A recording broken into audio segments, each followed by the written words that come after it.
أعوذ بالله من الشيطان الرجيم. بسم الله الرحمن الرحيم. نحن نقص عليك نبأهم بالحق إنهم فتية آمنوا بربهم وزدناهم هدى وربطنا على قلوبهم إذ قاموا فقالوا ربنا رب السماوات والأرض لن ندعو من دونه إلها لقد قلنا إذا شططا. میرے محترم دینی بھائیو، سورہ کہف کی ہم یہ آیتیں پڑھ رہے ہیں. اصحاب کہف کا اجمالی قصہ میں نے آپ کے سامنے بیان کر دیا. تفصیل سے اللہ تعالیٰ فرماتے ہیں نحن نقص علیک نبأهم بالحق. ہم آپ کے سامنے ان کے قصے کو ٹھیک ٹھیک طریقے سے بیان کرتے ہیں. اللہ فرماتے ہیں کہ ہم آپ کے سامنے اصحاب کہف کے قصے کو ٹھیک ٹھیک بیان کرتے ہیں. انہم فتیۃ، وہ چند نوجوان تھے. فتیہ نوجوان کو کہا جاتا ہے. وہ چند نوجوان تھے جو اپنے رب پر ایمان لائے. وزدناہم ھدی، اللہ فرماتے ہیں کہ ہم نے ان کی ہدایت کو بڑھا دیا، ان کی سوجھ بوجھ کو بڑھا دیا. وربطنا علی قلوبہم، اور ہم نے ان کے دلوں کو ایمان پر مضبوط کر دیا. جب وہ کھڑے ہوئے اور کہنے لگے ربنا رب السماوات والارض، ہمارا رب تو آسمان اور زمین کا رب ہے. انہوں نے اس زمانے کے بادشاہ کے سامنے یہ نہیں کہا کہ جیسے تم معبودوں کی پوجا پاٹ کرتے ہو ہم بھی ان کی عبادت کریں گے. نہیں، ہمارا رب تو آسمان اور زمین کا رب ہے. لن ندعو من دونه الها لقد قلنا اذا شططا، ہم ہرگز اپنے رب کو چھوڑ کر کسی اور کو نہیں پکاریں گے، ہم اپنے اللہ کی عبادت کریں گے. لقد قلنا اذا شططا، اگر ہم اللہ کو چھوڑ کر کسی اور کو عبادت کرنے والے ہو گئے تو یہ تو عقل سے دور کی بات ہو جائے گی. ہم اپنے اللہ ہی کی عبادت کریں گے.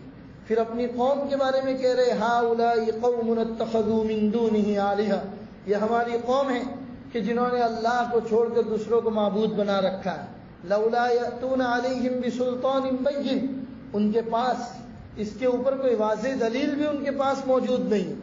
کہ اللہ کو چھوڑ کر کسی اور کو تم معبود بناتے ہو تو معبود بنانے کے لیے دلیل تو ہونی چاہیے. جس کے ساتھ جس کی تم پوجا پاٹ کرتے ہو، جس سے تم اپنی ضروریات مانگتے ہو، جن کے سامنے تم اپنا سر جھکاتے ہو، تو وہ معبود بننے کے لائق ہیں کہ نہیں ہے اس کی کوئی دلیل تو ہونی چاہیے. ان کے پاس تو کوئی واضح دلیل بھی نہیں. اتنا ہی نہیں، مزید اللہ کے اوپر جھوٹ گڑھتے ہیں. حضرت عیسیٰ کو اللہ کا بیٹا مانتے ہیں، فرشتوں کو اللہ کی بیٹیاں مانتے ہیں، حضرت عزیر کو اللہ کا بیٹا مانتے ہیں. تو اللہ آگے فرماتا ہے فمن اظلم ممن افترى علی اللہ کذبا، اس آدمی سے زیادہ ظالم کون ہوگا جو اللہ پر جھوٹی باتیں کرے. یعنی ایک آدمی ہوتا ہے دوسروں کے اوپر جھوٹ باتیں بولتا ہے، لیکن اس آدمی سے زیادہ ظالم کون ہوگا کہ جو جھوٹی باتیں اللہ کے اوپر بولتا ہو، اللہ کے اوپر جھوٹی جھوٹی باتیں گھڑ کے بیان کرتا ہو. اس سے زیادہ ظالم آدمی دنیا میں کوئی نہیں ہو سکتا.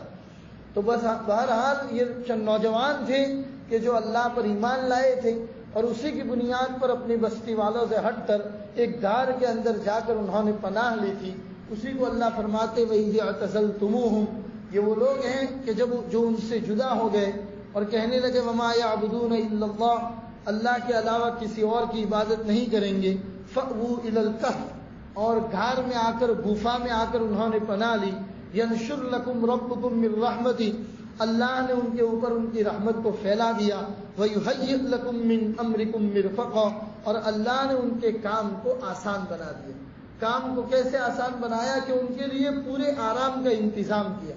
آرام کا انتظام اللہ تبارک و تعالیٰ نے ان کے لیے کیسا کیا تھا تو میں اجمالی طور پر آپ کو بیان کر چکا ہوں. آگے اللہ فرماتے ہیں وَتَرَى الشَّمْسَ إِذَا طَلَعَتْ تَزَاوَرُ عَنْ كَهْفِهِمْ ذَاتَ الْيَمِينِ وَإِذَا غَرَبَتْ تَغْرِضُهُمْ وَذَاتَ الشِّمَالِ، کہ جب سورج نکلتا تھا اللہ فرماتے ہیں ہمارا کرشمہ تھا کہ ہم نے سورج کو یہ حکم دے رکھا تھا کہ تیری جو چلنے کی رفتار ہے، تیرے جو چلنے کا راستہ ہے، اس راستے کو تھوڑا ہٹ کر چلنا، تاکہ میرے یہ بندے آرام جو کر رہے ہیں ان کو نقصان نہیں ہونا چاہیے.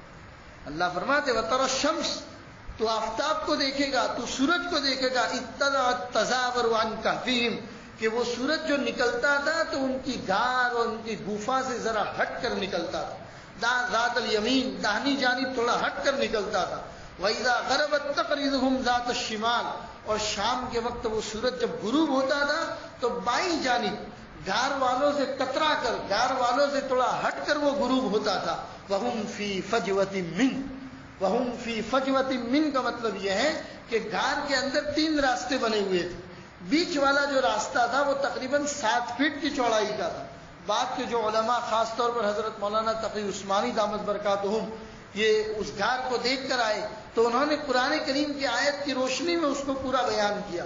فرمایا کہ اللہ نے جو کہا ہے کہ وَهُمْ فِي فَجْوَةٍ مِّنْ، وہ لوگ بیچ والی کشادہ جگہ میں سوئے ہوئے تھے۔ تو واقعتاً سمجھ میں آتا ہے جب غار کو دیکھتے ہیں تو غار میں 3 راستے پڑتے ہیں، بیچ والا جو راستہ ہے وہ ذرا چوڑا ہے، تقریباً 7 فٹ کی چوڑائی کا وہ راستہ ہے، اور اس راستے کے اندر وہ لوگ آرام کر رہے تھے۔ اللہ فرماتے ہیں کہ ہماری نشانیاں، ذالک من آیات اللہ، یہ اللہ کی نشانیاں ہیں کہ دیکھیے اللہ تبارک و تعالیٰ نے کائنات میں کبھی آپ نے دیکھا کہ سورج جو نکلتا ہو اور اللہ اس کو یہ کہتا ہو کہ اپنے راستے کو بدل دے؟ اللہ یہ فرماتا ہو کہ تیرے جو چلنے کا راستہ ہے، تیری جو چلنے کی رفتار ہے، اس سے ذرا ہٹ کر چلنا تاکہ میرے آرام کرنے والے بندوں کو نقصان نہ پہنچے، سورج کی تپش ان کو نقصان نہ پہنچائے، سورج کی دھوپ کی وجہ سے ان کے کپڑے خراب نہ ہو جائے۔ اس لیے اللہ فرما رہے شام کو غروب ہو رہا ہے تب بھی اللہ کا یہ حکم ہے کہ اے آفتاب، ہمارا حکم ہے تم کو کہ جب غروب ہو تو تمہارے غروب ہونے کے راستے کو بھی ذرا ہٹا لینا تاکہ تمہارے دھوپ کی تپیش سے میرے بندے جو آرام کر رہے ہیں ان کے کپڑوں کو نقصان نہ ہو اور ان کے آرام میں خلل نہ آئے۔ یہ اللہ کا نظام تھا۔ اللہ فرماتے ذالک من آیات اللہ، یہ اللہ کی نشانیاں ہیں۔ یہاں پر حضرت مولانا تقی عثمانی فرماتے کہ بعض لوگ کہتے ہیں کہ غار کا منہ ایسا بنا ہوا تھا جس کی وجہ سے آفتاب کی کرنیں اندر نہیں آتی تھی، لیکن اس سے پہلے ہم اللہ کی نشانیوں کو کیوں بھولتے؟ اللہ چاہے تو اللہ حکم کر سکتا ہے آفتاب کو کہ تو اپنی رفتار کو بدل دے، تو اللہ ہی کا حکم تھا جس میں اللہ فرما رہے ذالک من آیات اللہ، یہ اللہ کی نشانیاں ہیں۔ من یہد اللہ فہو المہتد، اللہ جسے ہدایت دیتا ہے وہی آدمی ہدایت یافتہ ہوتا ہے۔ جس کو اللہ ہدایت دینا چاہتا ہے اللہ اس کی ہدایت کے سامان بھی مہیا کر دیتا ہے۔ وَمَن يُضْلِلْ، جس کو اللہ گمراہ کرنے پر آ جائے، جس کو اللہ برباد اور تباہ کرنے پر آ جائے، فَلَن تَجِدَ لَهُ وَلِيًّا مُرْشِدًا، تو اس آدمی کے لیے دنیا میں کوئی ولی، کوئی گائیڈ لائن دینے والا نہیں ہو سکتا، کوئی مرشد نہیں ہو سکتا کہ جو اس کو بتائے کہ بھئی اس راستے کے اوپر چل۔ کیوں؟ اس کی گمراہی کا فیصلہ اللہ نے کر دیا۔ اس لیے نبی پاک صلی اللہ علیہ وسلم فرماتے تھے جب بھی مانگو اللہ سے ہدایت کو مانگا کرو۔ بعض مرتبہ آدمی ایسے ماحول میں رہتا ہے جہاں ہر طرف دینی ماحول ہے، لوگوں کی نماز پڑھنے کا ماحول ہے، روزے رکھنے کا ماحول ہے، زکوٰۃ کی ادائیگی کا ماحول ہے، حج کرنے کا ماحول ہے، دین کا ماحول ہے، اس کے باوجود کبھی کبھی اللہ اس کو گمراہی کے راستے پہ ڈال دیتے۔ ماحول صرف کافی نہیں ہوتا جب تک کہ بندہ اپنے اللہ سے ہدایت کو نہ مانگے۔ اس لیے فرمایا جس کو اللہ ہدایت دے دیتا ہے وہ ہمیشہ ہدایت پر رہتا ہے۔ وَمَن يُضْلِلْ، جس کو اللہ گمراہ کرنے پر آ جائے تو اللہ نے خود فرما دیا فَلَن تَجِدَ لَهُ وَلِيًّا مُرْشِدًا، اس آدمی کا نہ کوئی ولی ہو سکتا ہے، نہ اس آدمی کو کوئی مرشد ہو سکتا ہے، نہ آدمی کو کوئی راستہ دکھانے والا ہو سکتا ہے۔ اس لیے اس آیت سے ہمیں یہ سبق ملا میرے بھائیوں، انسان کو ہر وقت اپنے اللہ سے ہدایت مانگنا چاہیے۔ نماز کی اگر توفیق ہوتی ہے یہ اسی اللہ کی ہدایت ہے، تو وہ توفیق دیتا ہے کہ ہمیں نماز میں پہنچاتا ہے، وہ توفیق دیتا ہے کہ ہمیں روزہ رکھنے کی توفیق نصیب ہوتی ہے، یہ اسی کی ہدایت ہے کہ ہم زکوٰۃ ادا کرتے ہیں، یہ اسی کی ہدایت ہے کہ ہم حج ادا کرتے ہیں، یہ اسی کی ہدایت ہے کہ ہم اس کے راستے میں صدقہ و خیرات کرتے ہیں۔ اللہ ہدایت دیتا ہے تبھی جا کے تمام کام آسان بنتے ہیں۔ اگر اللہ ہدایت کو چھین لے، اگر اللہ گمراہی کا فیصلہ کر دے تو انسان چاہنے کے باوجود بھی کچھ نہیں کر سکتا۔ اس لیے فرمایا اللہ سے ہمیشہ ہدایت مانگا کرے۔ آئیے آگے قصے کی طرف چلتے ہیں۔ اللہ اس غار کے نقشے کو بیان کرتے ہیں کہ جس غار میں وہ لوگ آرام فرما رہے تھے وہ غار کیسا تھا۔ اللہ اپنے نبی محمد رسول اللہ کو فرماتے یا محمد وَتَحْسَبُهُمْ أَيْقَاظًا وَهُمْ رُقُودٌ، اگر تو اس منظر کو دیکھ لیتا، اللہ اپنے نبی کو فرما رہے یا محمد اگر آپ اس منظر کو دیکھ لیتے کہ وہ 7 آدمی اور 8واں ان کا کتا جو غار میں آرام کر رہے تھے، ہم نے نظام ایسا بنایا تھا کہ سونے والا آدمی جب سوتا ہے تو اس کی جو شکل صورت ہوتی ہے کہ سوتے وقت سانس پھولتی ہے، ناک میں سے کھرراٹے کی آواز آتی ہے، انسان کے بدن کے اعضاء ڈھیلے ہو جاتے ہیں، آنکھوں کی یہ جو پلکیں ہیں وہ نیچے گر جاتی ہیں، اللہ فرماتے ہیں ان کے ساتھ ایسا کچھ نہیں، ہم نے ان کی آنکھوں کو کھلا رکھا تھا، ہم نے ان کے کھرراٹے نہیں آنے دیے تھے، بلکہ وَتَحْسَبُهُمْ قرآن نے تعبیر استعمال کی ہے وَتَحْسَبُهُمْ أَيْقَاظًا وَهُمْ رُقُودٌ، اگر تو انہیں دیکھے گا تو تجھے لگے گا کہ یہ لوگ جاگ رہے ہیں حالانکہ وہ سوئے ہوئے تھے۔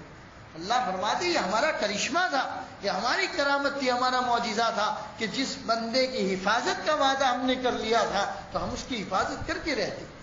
اسی لیے فرماتے وَتَحْسَبُهُمْ أَيْقَاظًا وَهُمْ رُقُودٌ، اگر آپ اس منظر کو دیکھ لیتے، ان 7 آدمیوں کو سوتا ہوا دیکھ لیتے تو تم یہ سمجھتے کہ یہ لوگ سو نہیں رہے ہیں بلکہ سونے کی حالت میں لیٹ کر جاگ رہے، ان کی آنکھیں کھلی تھی، ان کے بدن سے کوئی کھرراٹے کی آواز نہیں آ رہی تھی، حالانکہ 309 سال ایک لمبے عرصے تک سوتے رہے، لیکن اللہ نے ان کی پوری شکل جاگنے والوں کی بنا دی تھی۔ اور اتنا ہی نہیں، آگے اللہ فرماتے وَنُقَلِّبُهُمْ ذَاتَ الْيَمِينِ وَذَاتَ الشِّمَالِ وَنُقَلِّبُهُمْ ذَاتَ الْيَمِينِ وَذَاتَ الشِّمَالِ، ہم نے داہنی طرف بائیں طرف کروٹ بدلنے کا انتظام بھی کر رکھا۔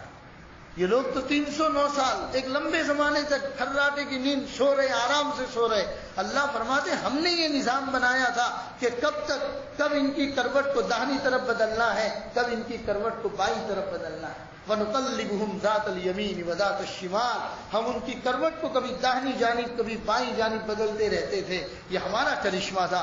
وَكَلْبُهُمْ بَاسِطٌ ذِرَاعَيْهِ بِالْوَسِيدِ، اور ان کا کتا گھر کے باہر، گوفے کے باہر اپنے آگے کے دونوں پیر پھیلا کر اس طرح سویا تھا کہ دیکھنے والا ایسا سمجھتا تھا کہ یہ کتا ان سونے والوں کی نگرانی کر رہا ہے، کہ گویا ان کا واچمین ہی کر رہا ہے، ان کی نگرانی کر رہا ہے۔ کوئی آدمی یہ سمجھ نہیں سکتا تھا کہ یہ 7 آدمی سو رہے ہیں اور ان کا کتا بھی سو رہا ہے۔ وَقَلْبُهُمْ بَاسِطٌ ذِرَاعَيْهِ بِالْوَصِيدِ، اللہ فرماتے ہیں کہ کتے کی شکل ہم نے ایسی بنائی تھی، سونے کی شکل، کہ سامنے والا دیکھ کر اس کے دل پر کیا کیفیت ہوتی اس کو بھی اللہ نے آگے بیان فرمایا ہے۔ لَوِ اطَّلَعْتَ عَلَيْهِمْ لَوَلَّيْتَ مِنْهُمْ فِرَارًا وَلَمُلِئْتَ مِنْهُمْ رُعْبًا، لَوِ اطَّلَعْتَ عَلَيْهِمْ، اگر تو جھانک کر بھی ان کو دیکھ لے، تیرے اندر اتنی ہمت تو ہے نہیں کہ تو آنکھیں پھاڑ کے ان کو دیکھ سکے، اتنی ہمت تو کسی میں باقی نہیں تھی۔ اللہ فرماتے لَوِ اطَّلَعْتَ عَلَيْهِمْ، اگر تو جھانک کر بھی ان سونے والوں کو دیکھ لے، لَوَلَّيْتَ مِنْهُمْ فِرَارًا، تو تو الٹے پیر بھاگنا شروع کر دے۔ اللہ فرماتے ہم نے شکل ایسی بنائی تھی، اتنا ہی نہیں تو الٹے پیر بھاگنا شروع کر دے، وَلَمُلِئْتَ مِنْهُمْ رُعْبًا، اور تیرے دل کے اندر ان کا رعب بیٹھ جائے۔ اللہ فرماتے ہیں کیونکہ ہم نے ان کی حفاظت کا وعدہ کیا تھا۔ وہ 7 نوجوان تھے جنہوں نے اللہ کے دین کے لیے اپنی قربانیاں پیش کی تھی، اپنے گھر بار کو چھوڑا تھا، اپنے وطن کو چھوڑا تھا، اور وطن سے دور بیابان جنگل میں، پہاڑوں کی گفاؤں میں رہنے کو انہوں نے ترجیح دی تھی، اور انہوں نے یہ ارادہ کیا تھا ہم یہیں پر رہیں گے۔ جب انہوں نے سب کچھ اللہ کے لیے قربان کر دیا تو اللہ فرماتے جب بندہ میرے دین کے لیے اتنا کر سکتا ہے تو اس بندے کی حفاظت کرنا میری ذمہ داری۔ چنانچہ دیکھیے ہم نے ان کی حفاظت کا انتظام کتنا کیا، 309 سال تک آرام کے ساتھ سلایا، ان کی کروٹ بدلنے کا انتظام بھی ہم نے کیا، ان کی نگرانی تاکہ سوتے ہوئے کوئی ان کو نقصان نہ پہنچائے، ان کی نگرانی کا انتظام بھی ہم نے کیا، ان کے سونے کی شکل ہم نے ایسی بنا دی کسی انسان میں طاقت نہیں ہے کہ آنکھ کھول کر ان کو دیکھ سکے، ہاں اگر کوئی جھانک کر ان کو دیکھنے کی بھی کوشش کرے گا تو کیا فرمایا لَوَلَّيْتَ مِنْهُمْ فِرَارًا، اگر دیکھنے گیا تو اتنا ہی الٹے پیر پیچھے بھاگے گا، وَلَمُلِئْتَ مِنْهُمْ رُعْبًا، اور اس کے دل کے اندر ہم ان کا رعب بٹھا دیں گے۔ یہ اللہ فرماتے ہیں ہم نے ان کی حفاظت کا وعدہ کیا تھا۔ آگے قرآن کریم کی آیت میں فرماتے ہیں وَكَذَلِكَ بَعَثْنَاهُمْ لِيَتَسَاءَلُوا بَيْنَهُمْ، اسی طریقے سے 309 سال تک ہم نے آرام کے ساتھ ان کو سلائے رکھا، ان کا کتا بھی ان کی نگرانی کرتا رہا۔ بعض لوگ سوال کرتے ہیں کہ آج کے زمانے میں تو کتا پالنا جائز نہیں ہے، بلکہ نبی پاک صلی اللہ علیہ وسلم کی روایت ہے کہ جس گھر میں اس طرح کتا پالا جاتا ہے رحمت کے فرشتے اس گھر میں نہیں آتے۔ ہاں مفتیان کرام اور علماء کرام کھیتی کی حفاظت کے لیے یا اسی طریقے سے کھیت کے اندر جانور پال رکھے ہیں چھوٹے موٹے، تو ان جانوروں کی حفاظت کے لیے یا اسی طریقے سے کسی نے فارم بنا رکھا ہے اس فارم کی حفاظت کے لیے کتا پالنے کی اجازت دی۔ لیکن نارملی گھر میں کتا پالنے کی اجازت نہیں ہے، کیونکہ رحمت کے فرشتے نہیں آتے، پھر ان کے ساتھ کتا کیسا تھا؟ تو یہاں سوال کا جواب یہ میرے بھائیوں، پہلی بات تو یہ کہ ہماری شریعت الگ ہے، ان کی شریعت الگ تھی۔ ان کی شریعت حضرت عیسیٰ علیہ السلام کی شریعت تھی، وہ جس کتاب کو فالو کرتے تھے وہ انجیل تھی۔ ہماری شریعت شریعت محمدی ہے، ہم جس کتاب کو فالو کرتے ہیں وہ قرآن مجید ہے، اور اللہ نے شریعت کے اندر پھیر کیا ہے۔ کتنے مسائل آپ کو ایسے ملیں گے، سیدنا حضرت موسیٰ علیہ السلام کی شریعت جو توریت والی شریعت تھی، اس کے اندر بعض احکام انتہائی بھاری تھی۔ حضرت عیسیٰ علیہ السلام کی شریعت میں بعض احکام انتہائی ڈھیل والے تھے، انتہائی ڈھیل والے۔ حضرت محمد رسول اللہ صلی اللہ علیہ وسلم کو اللہ نے جو شریعت عطا فرمائی ہے وہ بالکل اعتدال والی، بالکل بیچ والی شریعت عطا فرمائی ہے، نہ جس میں بندے پر زیادہ پکڑ ہے، نہ بندے پر ضرورت سے زیادہ ڈھیل۔ اللہ نے شریعت محمدی ایسی اتاری ہے کہ جس کو بالکل اعتدال والا راستہ۔ اس لیے امت محمدیہ کو ہمیشہ اعتدال کی تعلیم دی گئی۔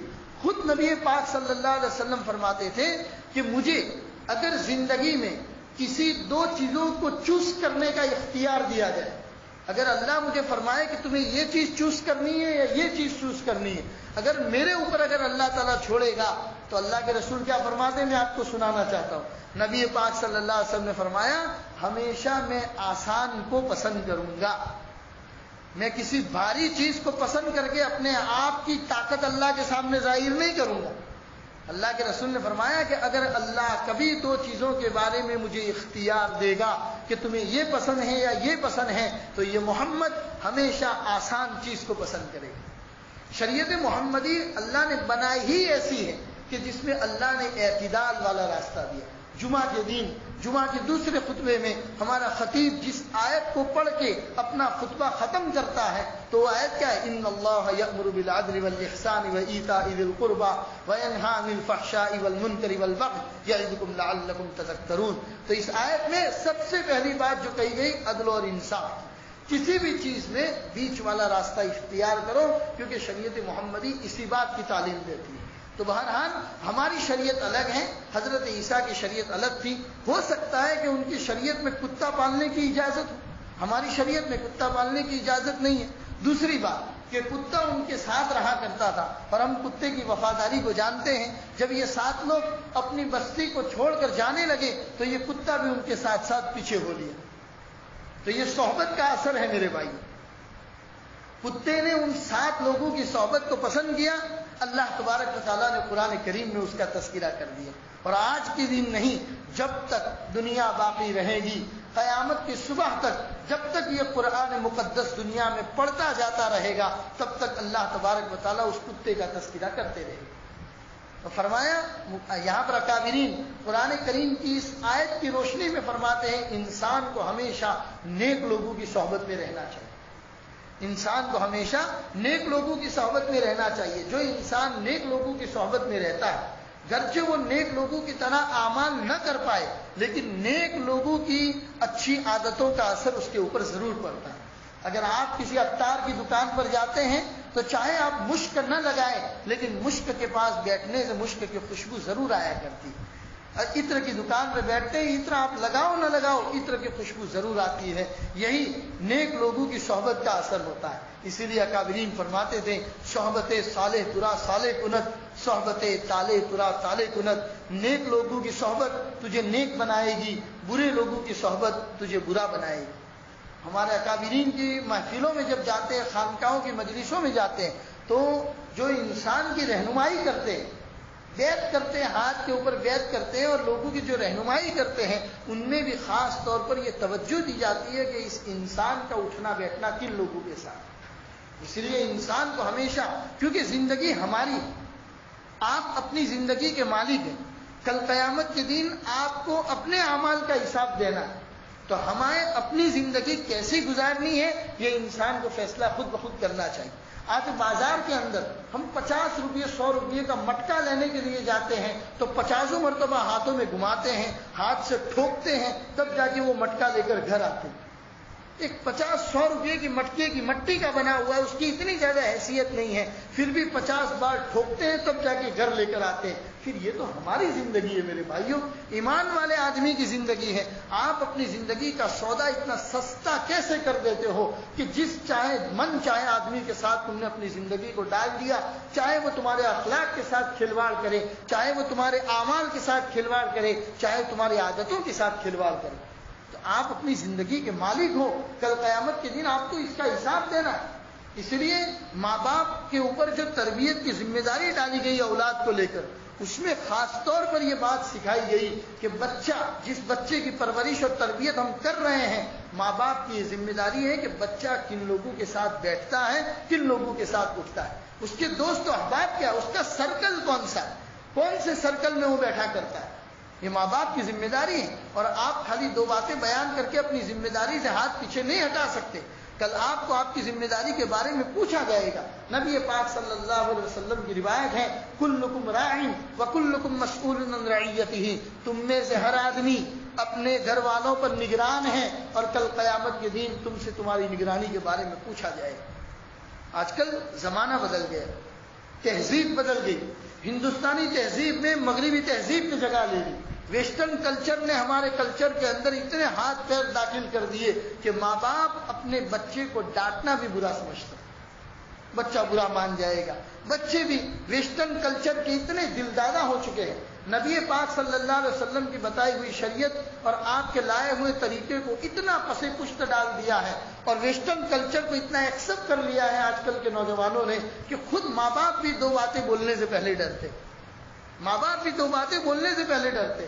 میں کسی اور کی کیا بات کروں، کل ہی کی بات ہے، ہماری والدہ ہمیں فون کر کے کہتی ہیں کہ دیکھو تمہارے دو بھائی رات کو جلدی گھر نہیں آتے ہیں، تم انہیں فون کر کے اطلاع کرو۔ میں نے کہا حالانکہ ہماری والدہ سخت ہے، انتہائی سخت ہے، آج تک ہمیں کبھی اپنے والد نے ڈانٹا بھی نہیں ہے کہ ایک تماچا بھی کبھی نہیں مارا، والدہ کی بہت مار کھائی ہے، والدہ نے بہت زیادہ پیٹا بھی ہے ہم کو، لیکن انہی کے پیٹنے کا نتیجہ تھا کہ آج ایک قرآن کی آیت سنانے کے لیے آپ کے سامنے بیٹھا۔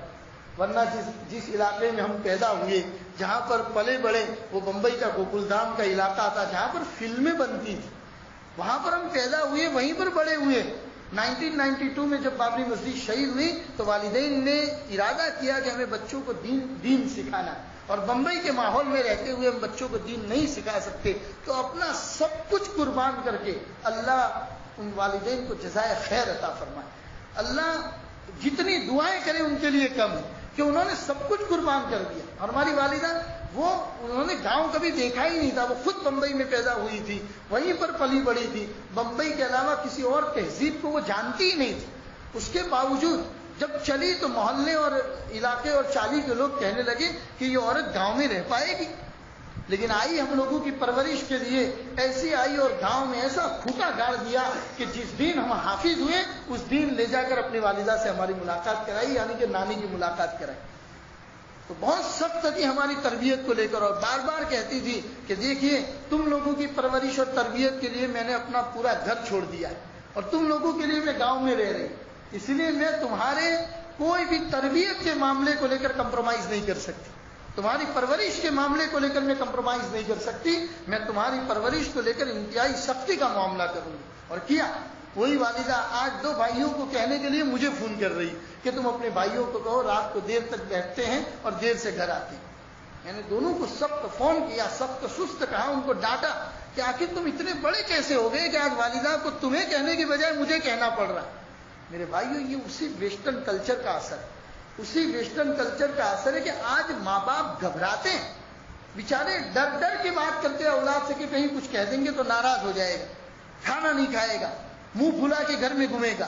یہ اگر جس دن تمہارے ماں باپ تم سے بات کرنے سے گھبرانے لگے اور ڈرنے لگے، میرے عزیز دوستوں، میرے نوجوان بھائیوں، اس دن سمجھ لینا کہ تم نے ترقی کرنے کے بجائے تنزلی شروع کر دی۔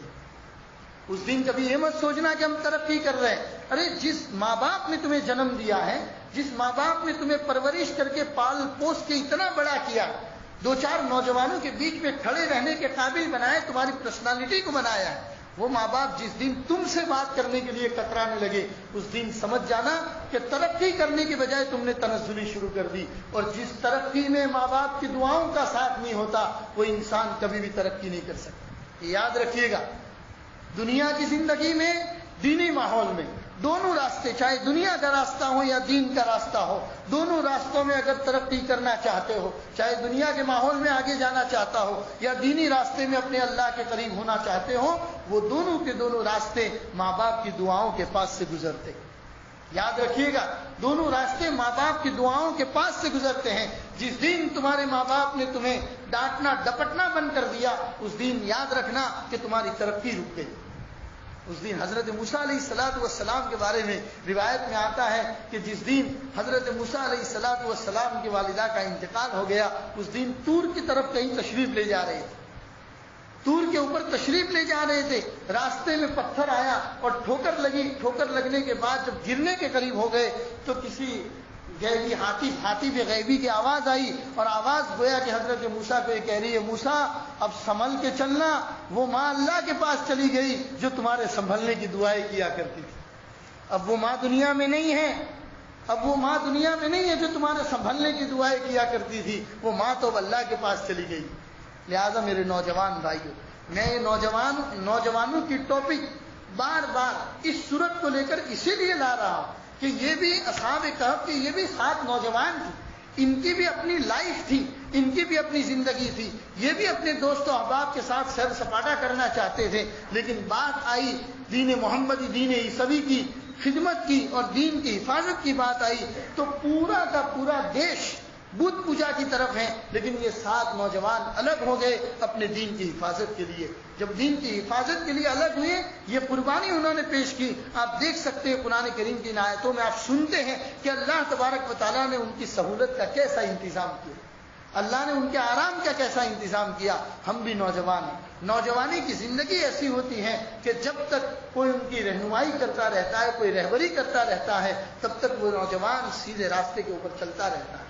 اسی ماحول کے اندر نوجوان کو سب سے زیادہ اپنے بڑے بوڑھوں کی پرورش کی ضرورت پڑتی ہے۔ ہم نے ایک نوجوان کو دیکھا جن کے ماں باپ نے ہم سے آ کے شکایت کی کہ ہمارا بیٹا جو ہے وہ ہماری باتوں کو نہیں مانتا۔ آپ ذرا اسے سمجھائیے، ماں باپ کے پاس اللہ کا دیا ہوا سب کچھ تھا، بہت سمجھائے لیکن وہ مان نہیں رہا تھا۔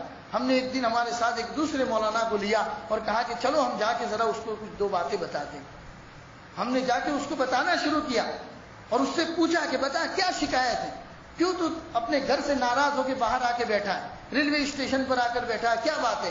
تو کہنے لگا کہ بات پہ ہمیں ڈانٹتے ہیں، جگہ جگہ گھر سے باہر نکلتے ہیں تو ماں باپ یہ کہتے ہیں وہاں مت جانا، وہاں مت جانا، فلاں کے ساتھ مت بیٹھنا، فلاں کے ساتھ مت جانا، گاڑی مت چلانا، فلاں مت کرنا، یہ کام مت کرنا، بار بار ڈانٹتے رہتے۔ میں تنگ آ گیا ہوں، اس لیے باہر آ گیا۔ میرے ساتھ جو مولانا تھے وہ کہنے لگے، ارے اللہ کے بندے، نادان انسان، اللہ کا شکر ادا کر کے تجھے کوئی ڈانٹنے والا تو ہے، مجھ جیسے محروم کی بات کر کے میرے ماں باپ نہیں ہے، مجھے کوئی ڈانٹنے والا بھی نہیں۔ ترستا ہے یہاں کے یہ کان ترس گئے کہ کوئی ڈانٹے، کبھی کوئی باپ یا ماں کی آواز آئے، باپ کے تھپڑ کی آواز آئے، ماں کی پیار بھری ڈانٹنے کی آواز آئے اور ہم سے کہے کہ تو غلط راستے کا شکار۔ میں ترس گیا ہوں، کوئی ہماری رہنمائی کرنے والا نہیں ہے، تو نصیب والا ہے کہ تیرے پاس ماں باپ۔ لہذا نوجوان بھائیوں، اس بات کے اوپر عمل کرو، ماں باپ کی کوئی بھی بات کو دوسرے پہلو سے مت لو، اس پہلو سے لو۔ اللہ تیرا شکر ہے کہ ڈانٹ ڈپٹ کرنے والے، مشفق، رحم کرنے والے بہترین والدین آپ نے ہم کو عطا فرمائے۔ اس بات کا اللہ کا شکر ادا کرو میرے نوجوان بھائیوں۔ اور ماں باپ جو باتیں ہمیشہ اپنے بچوں کے لیے کرتے ہیں، ان کی فکر کی باتیں کرتے ہیں، اسی لیے ہم مثال دیتے ہیں اللہ کی رحمت کی۔ اللہ کی رحمت کی مثال میں ہم ماں کی مثال بیان کرتے ہیں کہ بھی اللہ کی رحمت کون سی ہے، تو کہتے ہیں 70 ماؤں سے زیادہ۔ ماں کی رحمت کو اللہ کی رحمت کی مثال میں ہم بیان کرتے ہیں میرے بھائیوں۔ ماں کبھی اپنے اولاد کا برا نہیں سوچتی۔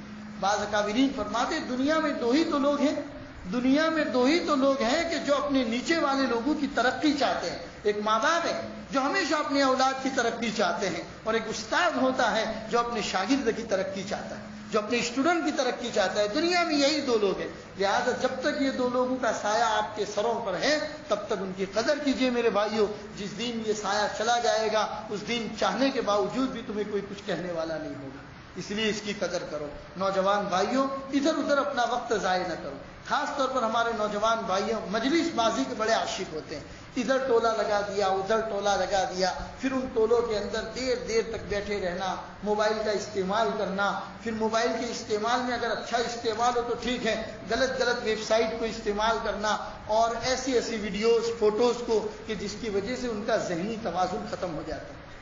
اور آج کل کی جس طرح کی ویب سائٹ سوشل میڈیا کے اوپر چلائی جاتی ہے، آپ کو پتا ہونا چاہیے میرے نوجوان بھائیوں، یہ ویب سائٹ آپ کی آخرت تو خراب کرتی ہی کرتی ہیں، آپ کی دنیا بھی خراب کرتی ہیں، آپ کے اندر جو مردانی قوت ہونی چاہیے وہ مردانی قوت بھی دن بدن ختم ہو جاتی ہے۔ کیونکہ آپ پورے دن ایسی ویڈیوز دیکھ رہے ہیں، آپ پورے دن ایسی فوٹوز دیکھ رہے ہیں کہ جو آپ کی قوت شہوانیہ کو ابھارنے والی ہے، اور اس کی وجہ سے آپ کے بدن میں تیار ہونے والا مادہ منویہ پانی کی شکل میں پیشاب کے راستے سے باہر نکلنا شروع ہو جاتا ہے، اور آہستہ آہستہ یہ عادت انسان کو اس موڑ پہ لے جا کے کھڑی کرتی ہے کہ جہاں سے انسان کے مردان کے ختم ہو جاتے ہیں۔ اور اگر سوئے اتفاق سے اگر اس آدمی کو ڈائبٹیز، ذیابیطس جیسی بیماری لگ گئی تو پھر وہ آدمی مردانی اعتبار سے کسی کام کا نہیں ہے۔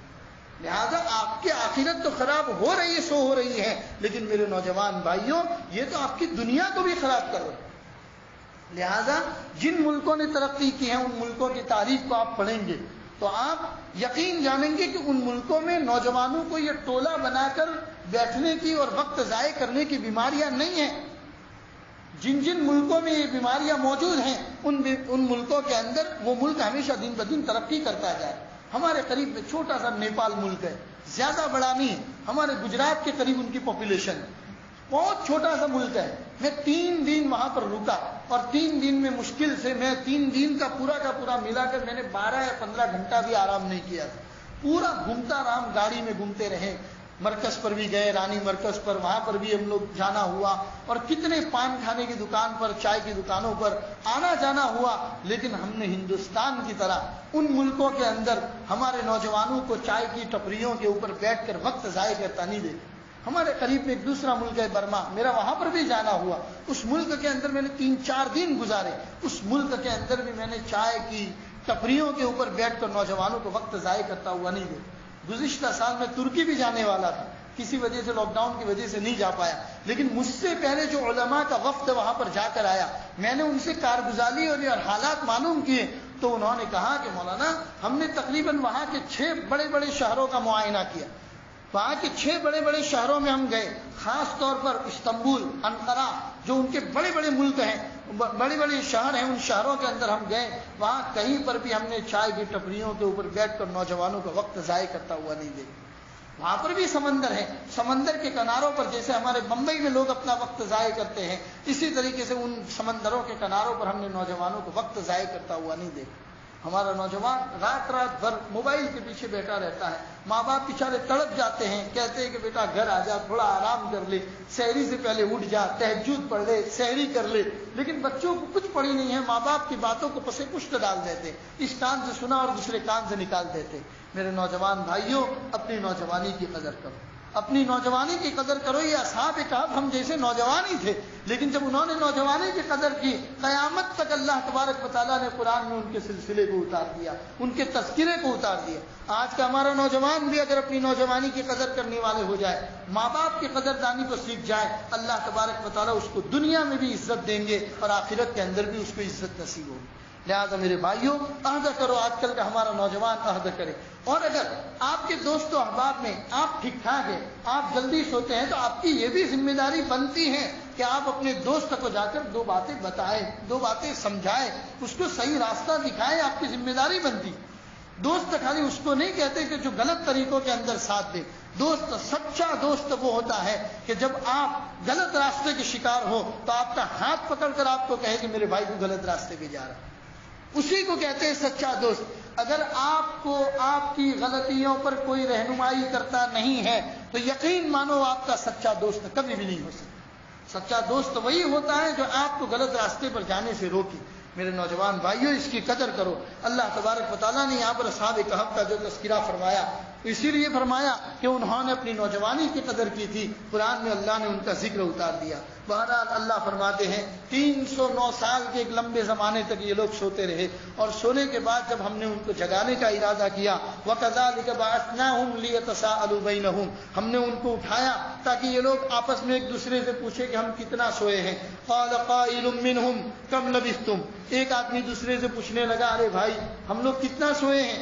قَالُوا لَبِثْنَا يَوْمًا أَوْ بَعْضَ يَوْمٍ، دوسرے نے کہا ایسا لگتا ہے کہ ہم شاید ایک دن سوئے ہیں یا ایک دن سے بھی کم سوئے۔ ان کو کیا پتا کہ یہ لوگ 309 سال تک سوئے ہوئے۔ آگے اللہ فرماتے قولوا ربکم اعلم بما لبثتم، بعض ساتھیوں نے کہا کہ بھی اللہ ہی بہتر جانتا ہے کہ ہم کتنا سوئے ہیں۔ اب سو کر اٹھے تو ان کو بھوک کا تقاضا ہوا، چنانچہ ایک دوسرے ساتھی سے کہنے لگے فبعثوا احدکم بورقکم هذه الى المدینہ، چاندی کا سکہ دیا اور چاندی کا سکہ دے کر کہا کہ بھائی بازار میں جاؤ اور کچھ کھانے پینے کا انتظام کرو۔ فَلْيَنْظُرْ أَيُّهَا أَزْكَىٰ طَعَامًا، اور جس آدمی کو بازار میں کھانا لینے کے لیے بھیج رہے ہیں ان کو 3 باتوں کی نصیحت کر رہے ہیں۔ وہ اصحاب کہف کے لوگ اپنے جس نوجوان بھائی کو کھانا لینے کے لیے بازار میں بھیج رہے ہیں اس کو 3 باتوں کی نصیحت کر رہے ہیں۔ سب سے پہلے کہ فَلْيَنْظُرْ، دیکھنا، أَيُّهَا أَزْكَىٰ طَعَامًا، کون سا کھانا پاکیزہ ہے، کیونکہ ان کو تو پتا نہیں تھا کہ ہم لوگ 309 سال کے بعد سو کر اٹھے۔ وہ تو یہی سمجھتے تھے کہ ہم کل سوئے تھے آج اٹھ گئے، اور کل سوئے تھے تو کل جو تھا بادشاہ کا زمانہ وہ ظالم بادشاہ کا زمانہ تھا، کافر بادشاہ کا زمانہ تھا، اور اس زمانے میں ان کے ملک کے اندر حرام چیزیں، حرام کا گوشت بکتا تھا۔ اس لیے انہوں نے کہا دیکھنا جو بھی کھانا لاؤ وہ کھانا پاکیزہ ہونا چاہیے، صاف اور ستھرا ہونا چاہیے۔ فَلْيَأْتِكُمْ بِرِزْقٍ مِّنْهُ، جون سا پاکیزہ کھانا ہو وہ کھانا لے کر آؤ۔ میرے بھائیوں آپ سمجھ سکتے ہو 309 سال کے بعد سو کر اٹھ رہے ہیں، شدت سے بھوک کا تقاضا ہے، کھانا لینے کے لیے ایک آدمی کو بازار بھیج رہے ہیں۔ اس وقت بھی ان کی فکر یہی ہے، اس وقت بھی ان کی فکر یہی ہے کہ کھانا پاکیزہ ہونا چاہیے، کھانا حلال ہونا چاہیے۔ حلال رزق کی بہت برکتیں ہیں میرے بھائی۔ آدمی آج دنیا کے اندر یہ کوشش کرتا ہے کہ میں زیادہ سے زیادہ پیسہ کما لوں، اور اس پیسہ کمانے کے راستے کے اندر وہ کبھی کبھی حلال اور حرام کی تمیز کو بھول جاتا ہے، حلال اور حرام کی تمیز کو بھول جاتا ہے۔ کبھی کبھی اگر تھوڑا دیندار ہوتا ہے تو حلال حرام کی تمیز تو نہیں بھولتا، لیکن کبھی کبھی شک والی روزی بھی لے لیتا ہے۔ تو اس زمانے میں حلال اور حرام کی تمیز بھولنے کے بعد پیسہ آتا ہوا تو معلوم ہوتا ہے، لیکن وہ پیسہ اپنے پیچھے بہت ساری بیماریوں کو لے کر آتا ہے، وہ پیسہ اپنے پیچھے بہت سارے پرابلمز کو لے کر آتا ہے۔ انسان سمجھ نہیں سکتا، انسان تو خالی یہ دیکھتا ہے کہ اس مہینے میں نے 2 لاکھ روپیہ کما لیا، لیکن اس کو کہاں پتا ہے کہ جس 2 لاکھ کو اس نے حلال اور حرام کی تمیز کے بغیر کما کر اپنے گھر پر اپنے بچوں اور بیوی کو کھلانے کے لیے جو پیسہ لے کر آیا ہے وہ اپنے پیچھے نہ معلوم کتنے پرابلمز لے کر آیا ہے۔ کہ گھر میں بیماریاں آ گئی، اچانک کوئی ایسی بیماری، اچانک کوئی ایسا ایکسیڈنٹ، اچانک کوئی ایسا حالات آ جاتا ہے کہ انسان کو وہی 2 لاکھ روپیہ پورا کا پورا ایک ساتھ دوا خانے میں یا کسی وکیل کے پاس یا کسی عدالت کے اندر وہ پیسہ رکھ کر آنا پڑتا ہے۔ تو ان پیسوں کا کیا فائدہ جو پیسہ آپ کے پیچھے پرابلمز لے کر آئے؟ اسی لیے کہتے ہیں حلال روزی پاکیزہ ہوتی ہے، صاف اور شفاف ہوتی ہے۔ آدمی بھلے وہ 100 روپیہ لے کر آتا ہے، لیکن اللہ تبارک و تعالیٰ ان 100 روپیوں میں ایسی برکتیں عطا فرماتا ہے کہ ان روزی سے کھایا ہوا لقمہ جب پیٹ کے اندر جاتا ہے اس سے جو جسم بنتا ہے وہ حلال روزی سے کمایا ہوا جسم ہوتا ہے، وہ اللہ کی نافرمانی کی طرف نہیں جاتا، وہ غلط راستوں کا شکار نہیں ہوتا، وہ غلط راستوں کے اوپر چل نہیں پڑتا، اور اپنے پیچھے پرابلمز بھی لے کر نہیں آتا۔ کبھی کبھی اللہ تبارک و تعالیٰ ان 100 روپیوں کے اندر انسان کا وہ کام نکال دیتے ہیں کہ جس کام کو کرنے کے لیے ہزاروں روپیہ خرچ ہو جاتا ہے، اللہ اس کے وہ کام 100 روپیے کے اندر نکال دیتے ہیں۔ لہٰذا میرے بھائیوں، خاص طور پر میرے نوجوان بھائیوں، انسان کی یہ کوشش ہونی چاہیے کہ جو بھی روپیہ کمائے اور اپنے بال بچوں کو لا کر کھلائے، جو بھی پیسہ اپنے بال بچوں کو لا کر کھلائے، کوشش کرو، زیادہ سے زیادہ کوشش کرو کہ حلال کمائی میرے گھر کے اندر آئے، میں اپنی بیوی اور بچوں کو جو بھی کھلاؤ حلال کی روزی کھلاؤ، حرام تو دور کی بات، شک والی روزی سے بھی اپنے بچوں کو اور اپنی بیوی کو دور رکھو، اس کی کوشش کرنی چاہیے۔ جیسے کہ اصحاب کہف پہلی نصیحت اپنے ساتھی کو کر رہے کہ جو بھی کھانا لے کر آؤ وہ حلال اور پاکیزہ ہونا چاہیے۔ دوسرا فرمایا ولیتلطف، نرمی سے جانا، بات کرو تو نرمی سے بات کرنا. تمہاری بات میں کسی قسم کا ایٹیٹیوڈ نہیں ہونا چاہیے. تمہاری بات کے اندر کسی قسم کا بھراؤ نہیں ہونا چاہیے کہ تم اصحاب کہف ہو یا فلاں ہو یہ فلاں ہو. نرمی کے ساتھ بات کرنا. ولا یشعرن بکم احدا، اور کسی کو اپنی خبر کا پتہ مت دینا کہ آپ کون ہیں. تو دو باتیں خاص طور پر، حلال روزی کی بات اور دوسری بات نرمی. جس انسان کی گفتگو میں نرمی ہوتی ہے، جس انسان کے بات کرنے کا انداز نرم و نازک ہوتا ہے، اللہ اس کے وہاں روزی کا انتظام بھی بہترین طریقے سے فرماتے ہیں. اس لیے آپ دیکھیے، جو آدمی اپنے کاروبار کو وسیع کرتے ہیں، ان کے کاروبار کے اندر جن لوگوں میں خاص طور پر نرمی پائی جاتی ہے، وہ 2-4 کسٹمروں کو اور جا کے بتاتا ہے کہ اگر سامان خریدنا ہے فلاں آدمی کی دکان سے خریدنا، اس لیے کہ اس کی بات میں نرمی، اس کے بات کرنے کا انداز بہت اچھا ہے. اور جو لوگ اکنومی کو سیکھتے، اکنومی کی تعلیم حاصل کرتے، کاروبار کی تعلیم حاصل کرتے ہیں، ان کو جا کر پوچھئے، ان کی کاروبار کی تعلیم میں، ان کی کالجز میں آج بھی یہ بات سکھائی جاتی ہے. چاہے کاروبار چپل سینے کا کرو یا کاروبار راکٹ اڑانے کا کرو، جو بھی کاروبار کرو، سب سے پہلا تمہارا ایٹیٹیوڈ ٹھیک ٹھاک ہونا چاہیے. تمہاری زبان اور تمہاری بات میں نرمی ہونی چاہیے. اور یہ تو قرآن کی تعلیم ہے. نبی پاک صلی اللہ علیہ وسلم نے فرمایا، اللہ پاک دیکھیے حضرت موسیٰ علیہ السلام کو فرعون کے پاس بھیج رہے ہیں. فرعون وہ آدمی ہے جس نے انا ربکم الاعلی کا دعویٰ کیا، میں اللہ ہوں، اپنے آپ کو اللہ ہونے کا دعویٰ کیا. اس کی تربیت کے لیے، اس کی ہدایت کا سامان پیدا کرنے کے لیے حضرت موسیٰ کو بھیج رہے ہیں. وہاں پر بھی اللہ فرماتے قولوا قولا لینا، نرم بات کرنا. اللہ کو پتا تھا کہ حضرت موسیٰ جلالی، ان کو بات میں جوش آ جاتا ہے. اللہ نے فرما دیا موسیٰ قولوا قولا لینا، نرم بات کرنا، اس لیے کہ نرم بات اپنے پیچھے بہت نتیجہ چھوڑ کے جاتی ہے. لہٰذا میرے بھائیوں، ہمیں بھی اپنی زندگی کے اندر ان 2 چیزوں کو اپنانا چاہیے، جیسے کہ اصحاب کہف کے نوجوانوں نے اپنایا تھا. کمائی کے اندر حلال روزی کا خیال رکھیں، بات میں نرمی پیدا کریں. یہاں پر اپنی بات کو ختم کرتے ہیں، کیونکہ ان نوجوانوں نے کہا کہ بھائی کسی کو بتانا مت کہ ہم غار میں چھپے ہیں. انہم ان یظہروا علیکم، اس لیے کہ اگر بادشاہ کو پتہ چل جائے گا، یرجموکم، تو وہ یا تو ہم کو پتھروں سے مار ڈالے گا، او یعیدوکم فی ملتہم، یا ہمارے اوپر اتنا ٹارچر کرے گا کہ ہم کو اپنا دین اسلام چھوڑ کر بادشاہ کے دین میں واپس جانا پڑے گا. اور اگر ایسا ہو گیا ولن تفلحوا اذا ابدا، تو ہم کبھی بھی کامیاب نہیں ہوں گے.